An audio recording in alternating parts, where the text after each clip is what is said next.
What is silence? Silence is not the absence of sound. It is the absence of resistance. It is not a state you create. It is the state you return to when all creation stops. Silence is your origin. It is what existed before you were born, and it will be there long after your last breath fades.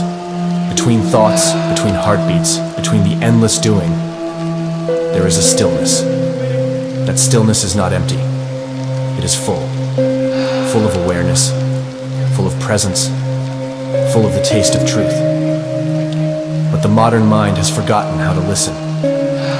We have become so addicted to noise, both external and internal, that silence feels threatening, as if it exposes something we've been hiding from. And it does. It reveals you, not the version you've edited and filtered for the world, but the raw, untouched presence beneath all of it. Silence has no agenda. It asks nothing of you. It doesn't require beliefs or practices. It simply invites you to stop, to drop everything, your thoughts, your plans, your identities, and notice what remains. That which remains is the real. Everything else comes and goes, your moods, your stories, your possessions. But silence, it's eternal. Not a moment in time, but a dimension of being. You don't enter it. You realize it's where you've always been. Why are we afraid of silence? The mind fears silence because it cannot control it. In silence, the mind dies, and something deeper begins to live. We fear silence not because it is painful, but because it dissolves everything we have built on noise. Our egos are made of words, comparisons, noise, ambitions. Silence pulls the rug out from under all of it. In the silence, no one is rich or poor. No one is right or wrong. There are no winners or losers. There is only being. And for the mind, that is terrifying, because the mind survives by division, by comparison, by time. Silence knows nothing of these things. You sit in silence, and suddenly, the masks start to fall. You begin to notice how restless you truly are, how much of your life is a distraction from being with yourself. It is uncomfortable at first, like detoxing from a long addiction. But slowly, gently, a new awareness arises. One that does not need to perform, one that simply is. The fear of silence is the fear of meeting yourself without pretense. But what you discover there is not an enemy. It is your own depth, your own truth. It's the part of you that never needed fixing, never needed improving. It just needed witnessing. Stillness is not inaction. It is total presence. Stillness is not the opposite of movement. It is the essence behind all movement. People often confuse stillness with laziness, with passivity, with stagnation. But true stillness is not about doing nothing. It is about doing everything from a space of inner spaciousness. You can walk in stillness. You can speak in stillness. You can live in stillness. Stillness means, I am here. Not pulled by the future. Not haunted by the past. I act not from urgency, but from clarity. Not from fear, but from alignment. The tree does not rush to grow. The moon does not force its light to shine. And yet, everything happens. Stillness is intelligence.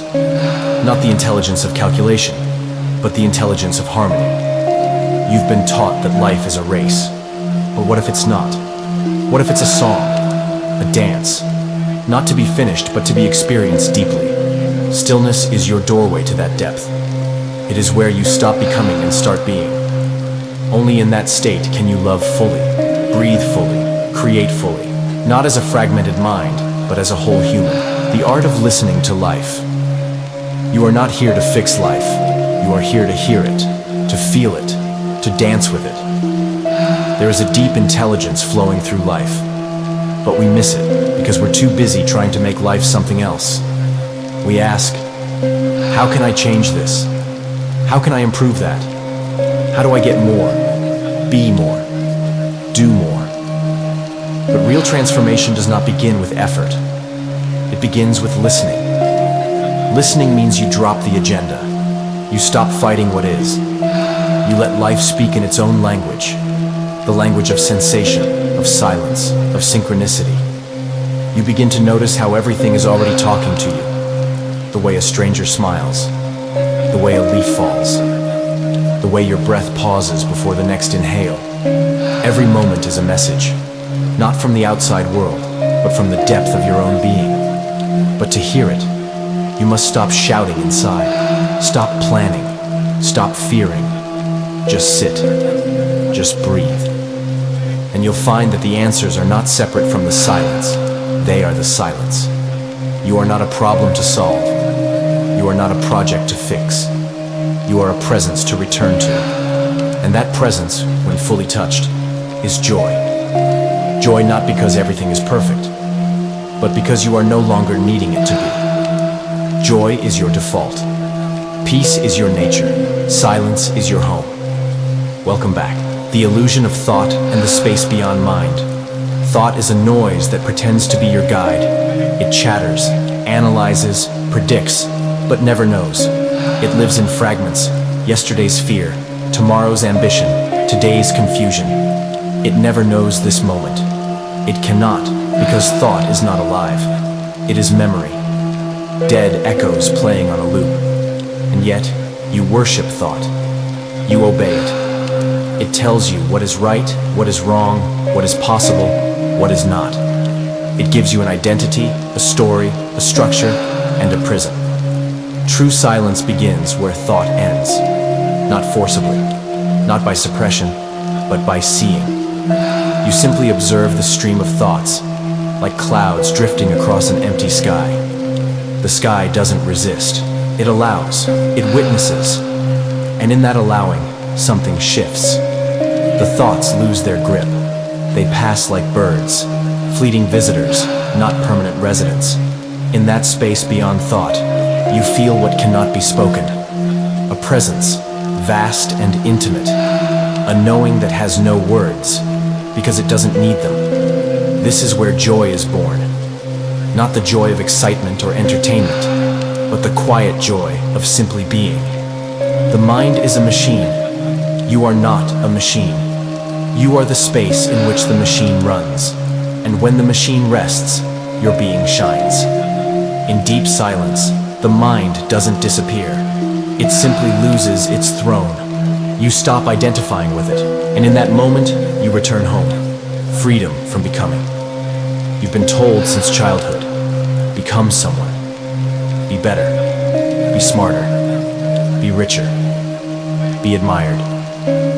Life became a race, a climb, an endless staircase. But have you ever asked, who told me I need to become anything? Becoming is based on the idea that you're not enough, that something's missing, that you must chase a future version of yourself. It's a subtle violence against your own being. And in this race to become, you lose the joy of being. The now becomes a tool, a stepping stone. You are no longer alive, you are in rehearsal, practicing for a moment that never arrives. Existence is not asking you to become anything. It is simply inviting you to be. Look at the trees, the mountains, the animals. Are they trying to become more? No, they are complete in their being. So are you. The moment you stop trying to become, you drop the burden. Suddenly there is peace. Not because you reach something, but because you stopped running. You can still grow. But growth from being is different from growth from lack. Growth from being is playful, free, effortless. It's like a flower blooming because it is ready, not because it was told to. Stop comparing. Comparison is the seed of becoming. It poisons your presence with someone else's shadow. You are a unique note in the symphony of life. You don't need to be louder. You need to be authentic. Sit in your silence. Listen to yourself without the voices of ambition, guilt, or fear. In that space, you'll remember, you are not here to prove. You are here to live. Being is not passive. It is the deepest form of action. Action born out of clarity, not craving. When you stop becoming, you return to being. And only then, life begins. The power of letting go. You've been taught to hold on to people, to dreams, to pain. As if letting go means losing something. But letting go is not loss. It is space. space for something real to enter. Imagine carrying a backpack filled with stones. Every grudge, every regret, every fear, a stone. And you wonder why life feels heavy. Letting go is not giving up. It's giving up the need to control what was never in your hands. The river flows not because it pushes, but because it surrenders to the slope. So much suffering comes from resistance. Resisting change. Resisting endings. Resisting truth. But everything you cling to will eventually be taken. Not as punishment, but as reminder. You were never the owner, only the witness. You don't need to force life to go your way. You need to stop forcing. Letting go is intelligence. It's the wisdom that understands when something is complete. The leaf doesn't cling to the branch forever. It falls. And in that falling, there is grace. Sometimes the deepest love is letting someone walk away. Sometimes the real healing is allowing pain to be. When you let go, you stop fighting reality. And you discover a strange, sacred peace, a softness in your chest, a breath that comes freely. Letting go is not passive. It is an act of great courage, because it means trusting life, trusting that what leaves creates space, and what stays is true. Breathe out. Feel what it's like to release. Nothing to carry, nothing to control, just being. That is freedom. Silence is the answer you were searching for. You have asked so many questions about life, about death, about meaning. You've searched in books, in philosophies, in lovers. You've chased answers like shadows at sunset. But have you ever just been quiet? The greatest answers are not spoken. They are felt in the stillness. Truth does not shout, it whispers, and only in silence can you hear it. The mind is a machine of noise. It repeats, it analyzes, it imagines. But silence, it simply is. No argument, no resistance, just being. Silence is not emptiness. It is fullness without chaos. It is presence without the need to prove. In silence, you stop performing. You no longer seek approval. You just breathe. You just are. The ego is terrified of silence because silence exposes its illusions. In silence, there is no identity to defend, and that's the beginning of freedom. When you sit in silence, the world slows down, and suddenly you see the sky is not in a hurry. The trees are not in conflict. Only the human mind resists what is. Silence shows you the way. It's the mirror that doesn't lie, the womb from which wisdom is born. You don't need more words. You need fewer thoughts, fewer desires, and more space between them. That space is where life touches you. Meditation is not a doing, it's a returning to what's always been there, the silent witness inside you. When you enter silence, you don't escape the world. You see it clearly for the first time. The chaos fades, the truth remains, and in that sacred quiet, you realize something profound. There was never anything missing. You were simply too loud to feel it. Silence is not the absence of sound. It is the presence of peace.